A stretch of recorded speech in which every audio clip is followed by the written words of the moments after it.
समाज में पिता अधर्म आचरण कर रहा है तो बच्चे भी उसका भोगेंगे। बिल्कुल बच्चा करेगा तो बाप को भी भोगना पड़ेगा, बाप की भी निंदा होगी, उसको भी गालियां मिलेगी, समाज में उसको सर नीचा करना पड़ेगा। चाहे पिता का संबंध गलत हो या पुत्र का संबंध गलत हो, दोनों को भोगना पड़ेगा।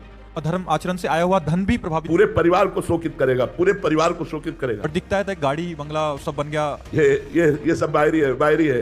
ये कुछ दिन के बाद बाहरी भी नहीं रहेगा और आंतरिक भी नहीं रहेगा। आंतरिक तो जलते ही रहते हैं, बाहरी है ये कुछ दिन के लिए है, कुछ दिन के लिए है।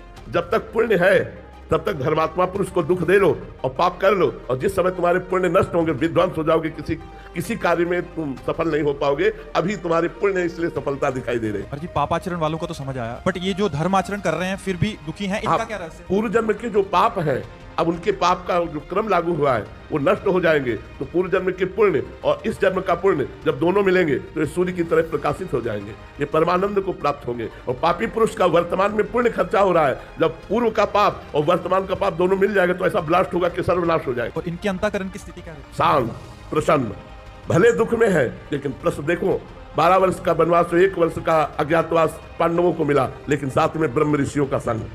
ये सौभाग्य कि बड़े बड़े ब्रह्म ऋषि भगवान की चर्चा सुनाते हुए उनको 12 वर्ष से समझ में ही नहीं आया कैसे कट गए। बाहरी कष्टों की परवाह नहीं करते धर्म में चलने वाले ये अधर्मी पुरुष लोग थोड़ी देर के लिए बाहरी सुखों को भोगते हैं और अंत में महादुख को प्राप्त होते हैं।